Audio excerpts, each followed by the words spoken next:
উনি নিচু গলায় বলে উঠল। যদি বলে ছবি বেঁচে আছে। মাহিরের কথা শুনে লামিয়া ভ্রু নাচিয়ে বলল, কি বলতে চাইছিস খুলে বল, মেজাজ খারাপ লাগছে। সোজা সাপটা বলে ফেল। মাহির দীর্ঘশ্বাস ফেলে একে একে খুলে বলতে লাগলো কালকে রাতের ঘটনা। লাবিবের জ্ঞান ফেরার পর সবকিছু শুনে স্তব্ধ হয়ে কিছুক্ষণ বসেছিল। আবির লাবিবের কাঁধে হাত রাখতেই লাবিব মুখে হাত দিয়ে ছোট্ট বাচ্চাদের মতো কেঁদে উঠল। এত বছর ধরে তার প্রেয়সীকে মৃত ভেবে এসেছে, কিন্তু তার প্রেয়সী বেঁচে আছে কত কষ্ট করেছে তা লাবিব জানতো না। প্রেয়সীকে এক নজর দেখার জন্য কত ছটফট করেছে লাবিব। যেদিন তারা খবর পেল দুর্ঘটনায় আগুন লেগে শুভ্রর ছবি সহ তাদের পরিবার আগুনে পুড়ে ছাই হয়ে গিয়েছে, সেদিন লাবিব পাগলের মতো আচরণ করেছিল। প্রায় কয়েক মাস পাগলের মতো ছিল, নিজেকে ঘরবন্দি করে রাখত, খাওয়া দাওয়া ছেড়ে ছবি ছবি করে দিন রাত পার করত। তারপর কিছু মাস পরই তারা ইতালিতে শিফট করেছিল পুরো পরিবার সহ। সেখানে গিয়ে আস্তে আস্তে লাবিব পরিবর্তন হয়, তবে তার মনের মধ্যে ছবি ছাড়া অন্য কোনো নারী ঠাঁই পায়নি আজ পর্যন্ত। তারপর তার সাথে পরিচয় হয় লাবিবের বাবার বন্ধু মনিকার সাথে। আস্তে আস্তে ভালো বন্ধুত্ব গড়ে ওঠে দুজনের মধ্যে। মনিকা লাবিবকে প্রেমের প্রস্তাব দিতেই লাবিব বারণ করে দিয়ে বলেছিল, যদি বন্ধুত্ব রাখতে চাই তবে এসব চিন্তা যেন মাথা থেকে ঝেড়ে ফেলতে হবে। মনিকা সেদিন লাবিবের কথায় রাজি হয়ে যায়, তবে একদিন লাবিব তার হবে এই ভেবে মনিকা এখনও লাবিবের সাথে আছে। বাংলাদেশে আসার পর লামিয়াকে দেখলে লাবিবের অনেক কষ্ট হতো। লামিয়ার মাঝে ছবির মুখখানা দেখতে পেয়ে ছবিকে কল্পনা করে বারবার লামিয়াকে ছুঁয়ে দিত, কিন্তু যখন জ্ঞান আসতো তখন নিজের ওপর নিজেই সে বিরক্ত হতো। লামিয়ার সাথে কোনোদিন তার মাঝে বন্ধুত্ব বা ভালো সম্পর্ক গড়ে ওঠেনি। ছোট থেকেই কেউ কাউকে দেখতে পারতো না, কারণ শুভ্রর সাথে মারামারি করতো দেখে লামিয়া লাবিবকে দেখতে পারতো না। আর ছবির সাথে লামিয়ার মারামারি লেগেই থাকতো দেখে লাবিব লামিয়াকে দেখতে পারতো না। এসব ভেবে লাবিব শুকনো ঢোক গেল, মনটা ছটফট করছে ছবিকে দেখতে। তাই গায়ে টি শার্ট জড়িয়ে দৌড় লাগালো ইসলাম বাড়ির দিকে। তাকে এভাবে দৌড়াতে দেখে আবির, সাফন, ফাহিম, হাফসা, ফারিয়া, শারমিন ও তার পিছু পিছু গেল। ছেলের এমন অবস্থা দেখে লুবনা বেগম কেঁদে উঠল। পাশ থেকে সাবরিনা বেগম আঁচল দিয়ে নিজের চোখের পানি মুছে বলল, পাগলাকে সামলানোর জন্য আল্লাহ আবার আমাদের কাছে ছবিকে ফিরিয়ে দিয়েছে। তার আর কান্না করিস না। জায়ের কথা শুনে লুবনা বেগম চোখের পানি মুছে আবার কাজে হাত লাগালেন। বিছানায় হেলান দিয়ে চোখ বুজে শুয়ে আছে ছবি। কালকে রাতে সবাই নিজের রুমে যাবার পর আজমেরি বেগম ছবিকে নিজের রুমে নিয়ে এসেছিলেন। ছোটবেলায় ছবি যখনই নানু বাড়ি আসতো তখনই ছবিকে আজমেরি বেগম একটা রুম দিয়ে দিয়েছিলেন, বেবি পিঙ্ক কালার পুরো দেয়াল জুড়ে। সব কিছু আগের মতোই সাজানো, নিজ হাতে সাজিয়েছিলেন আজমেরি বেগম এই রুমটা। এখনও ঠিক তেমনটি আছে যেমনটা সে লন্ডন যাবার আগে রেখে গিয়েছিল।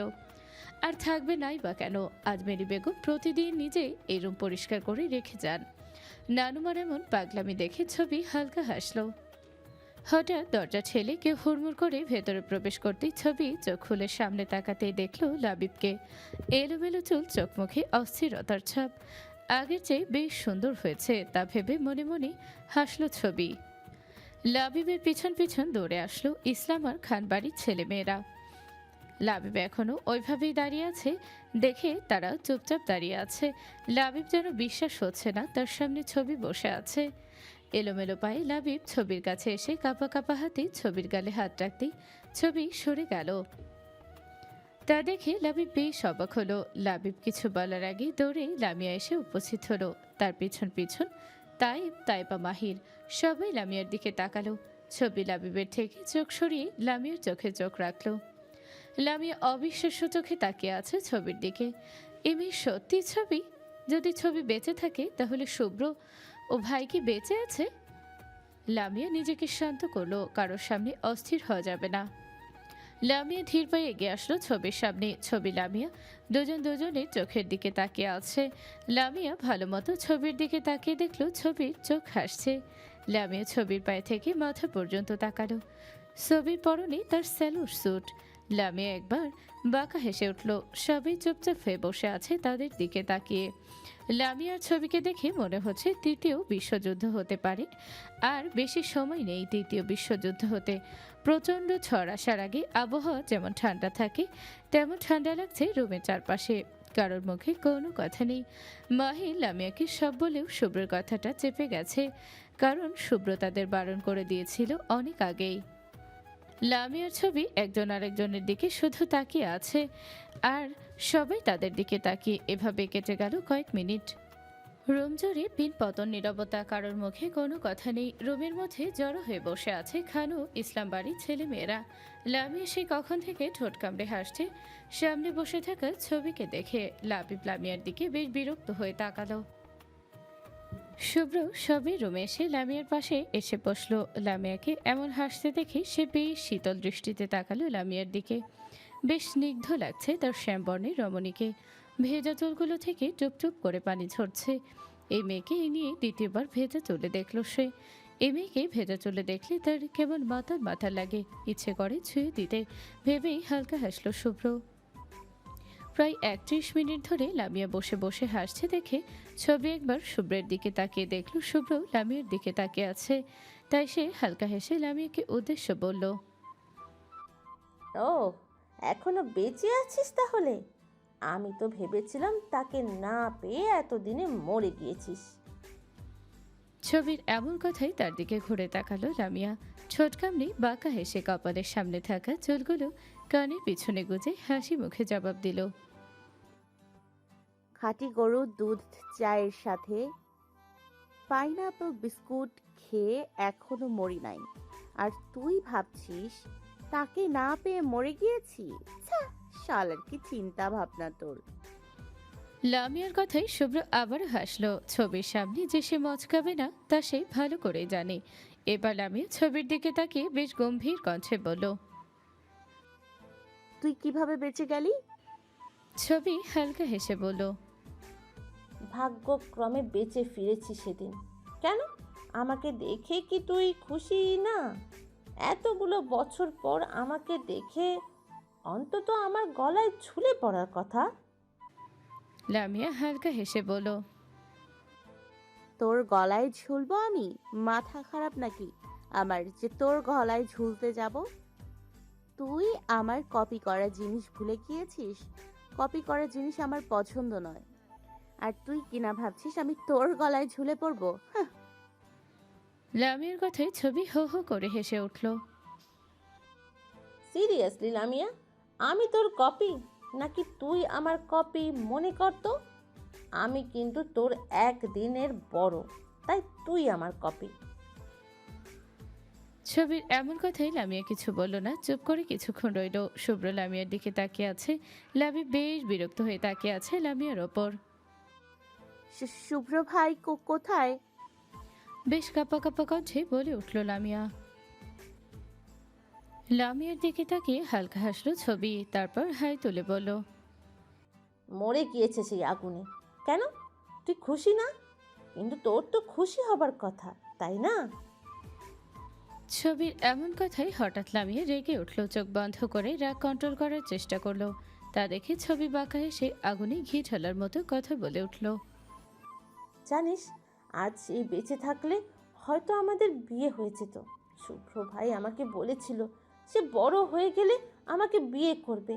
আমাদের মধ্যে কি ব্যাস আর কিছু বলতে পারল না লামিয়া। রাগে জ্ঞান হারিয়ে ছবির গলা চেপে ধরল শক্ত করে। হঠাৎ এমন হয় সবাই ভয় পেয়ে গেল।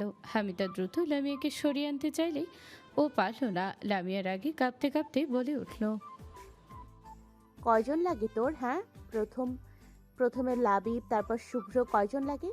আমার থেকে আমার জিনিস কেড়ে নিয়েছিস তুই। তোর জন্য আমি ওই মানুষটাকে এখনো ঘৃণা করি। আমার কাছ থেকে ছিনিয়ে নিয়েছিস তাকে।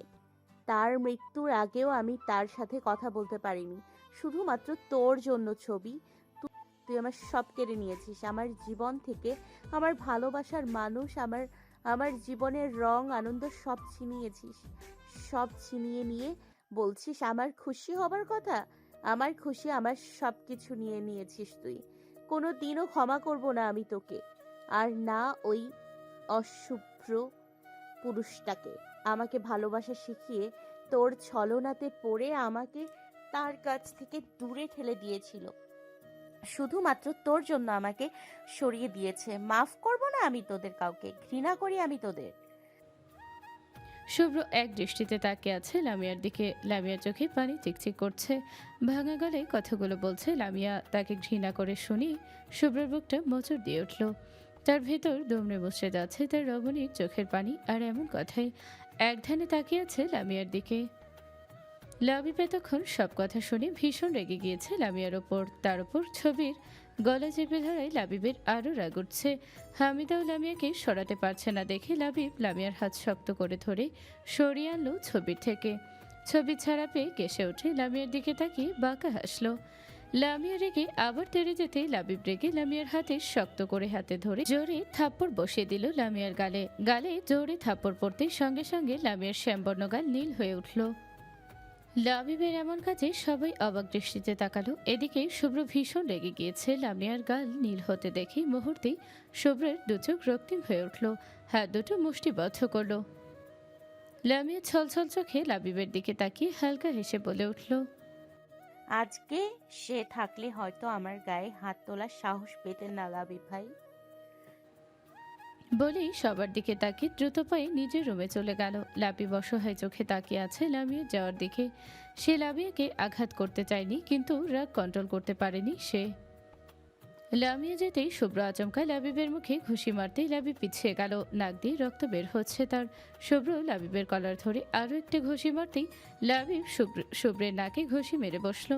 রাশেদ, সাফওয়ান, আরিফ, আবিরকে তাদেরকে ফেরাতে চাইল, কিন্তু পারল না। শুভ্র রাগে হিসিয়ে বলল, বলেছিলাম না ওর গায়ে হাত তুলবি না। তোকে কে সাহস দিয়েছে ওর গায়ে হাত তুলতে?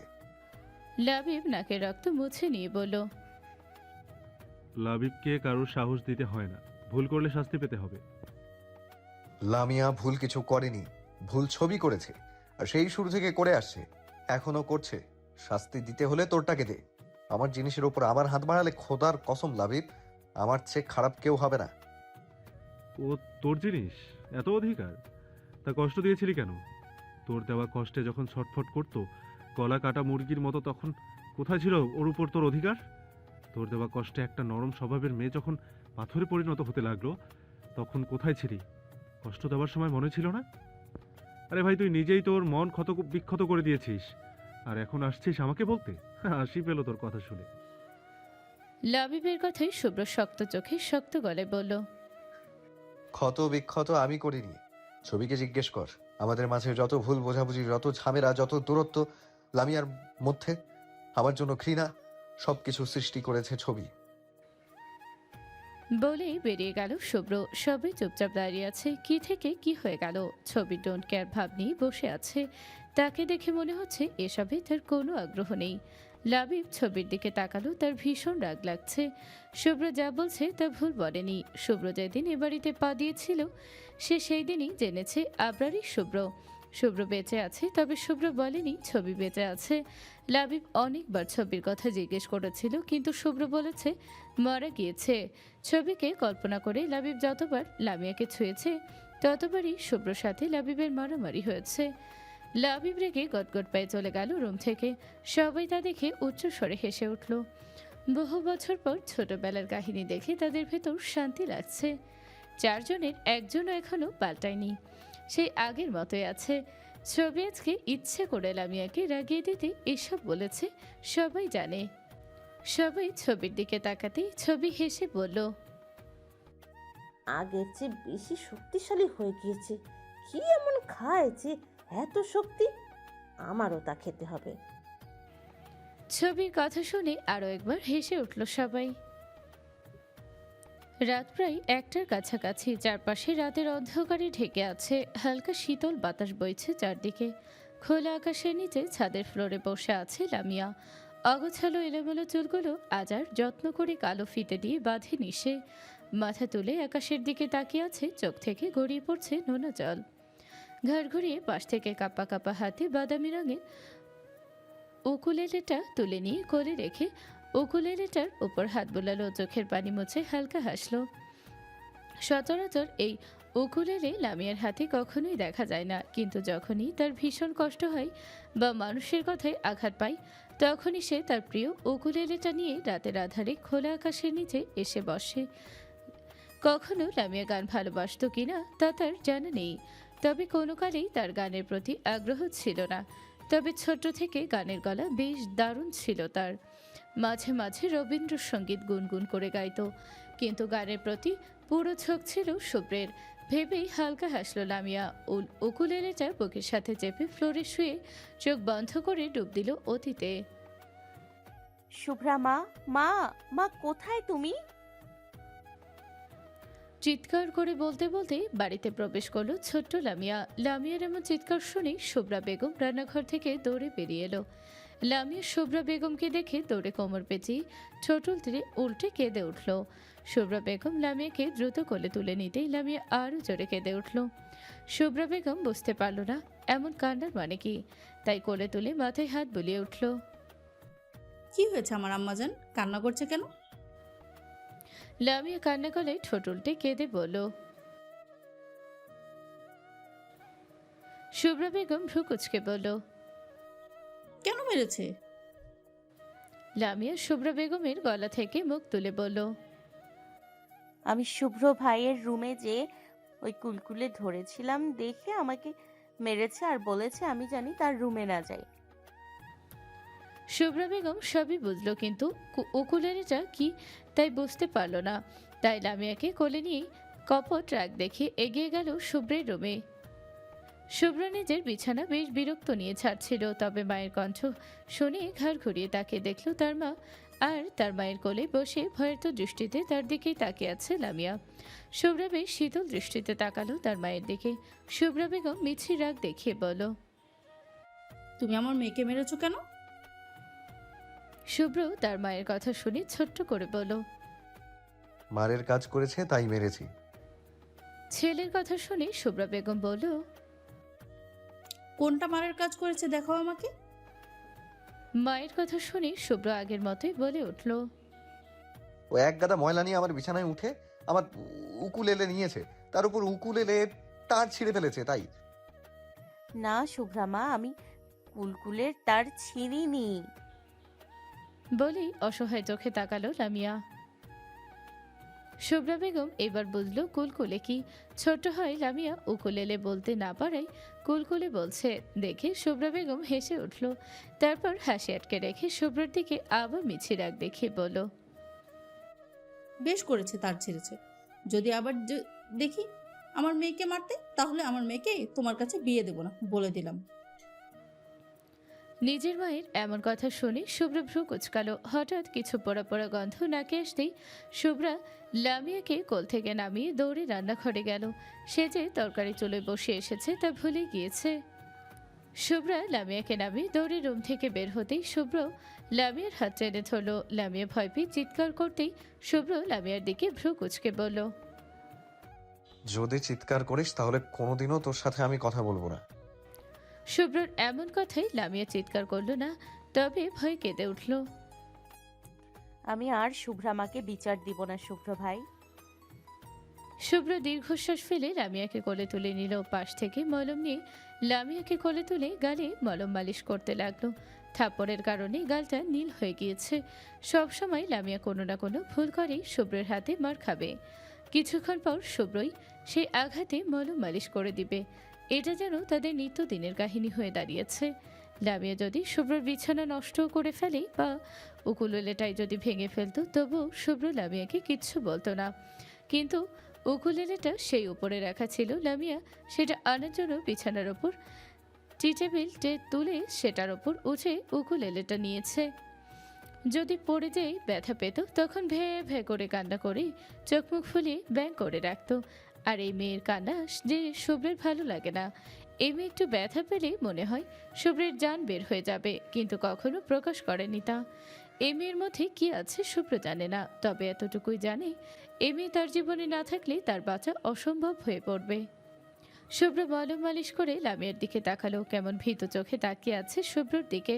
দুনিয়ার সামনে লামিয়ার সাহসী হলেও শুভ্রের সামনে লামিয়া সবসময় ভীতু। কেউ তাকে একটা জিনিস করতে মানা করলে বারবার করবে, কিন্তু শুভ্র একবার তার দিকে শীতল দৃষ্টিতে তাকালেই লামিয়া সেই জিনিসের আশেপাশেও ভিড়বে না।